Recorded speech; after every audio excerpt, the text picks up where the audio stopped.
काम आएगा। इलेक्शन चोरी हो गया, इस्तेकाम किस तरह से आ सकता है पाकिस्तान में?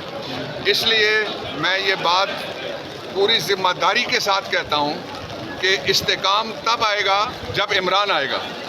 इमरान को बंद रख के जो काबीना है वो बड़ा खुल के कह रही है कि हम और केस ढूंढ रहे हैं। यार सारे इस तो बगैर हैं तो मैंने क्यों खामखा। जो काबीना है वो कह रही है कि हम केसेस नए ढूंढ रहे हैं इमरान खान के खिलाफ। वो कह रही है ना मिले तो हम केसेस गाड़ लेंगे। इसका मतलब ये हुआ कि ये सारा झूठ है जो मुकदमात बनाए जा रहे हैं। आप जितना मर्जी जोर लगा लें, इमरान खान ना टूटेगा और ना ही पार्टी कोई तोड़ सकता है। इस वक्त जो पॉइंट ऑफ व्यूज़ हैं मुख्तलिफ मौज़ूआत के ऊपर, मैं भी किसी चीज़ का हामी हो सकता हूँ, मैं भी किसी चीज़ का मुखालिफ हो सकता हूँ। इसलिए मैं अपने दोस्तों से कहना चाहता हूँ जो कहना हो पार्टी के अंदर कहा करें। और दूसरा मैं ये कहना चाहता हूँ कि जो जो पार्टी से जाएगा या गया है उसको वोटर ने छोड़ दिया, उसको अवाम ने छोड़ दिया, उसको पीटीआई नहीं बल्कि आप देखें ना वोट मिला किसको है।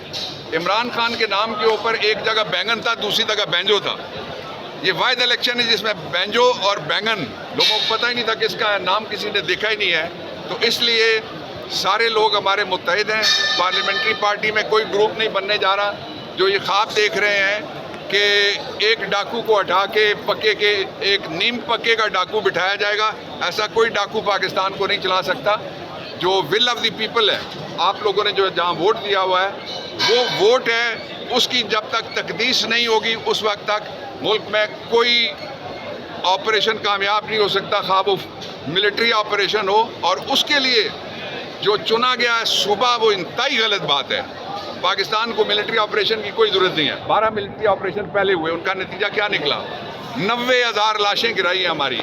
और उसके बाद फिर हर एक 6-8 महीने बाद जब कमज़ोर होता है निज़ाम, उसको डॉलर की ज़रूरत पड़ती है, उस वक्त नारा लगाया जाता है इस तरह का।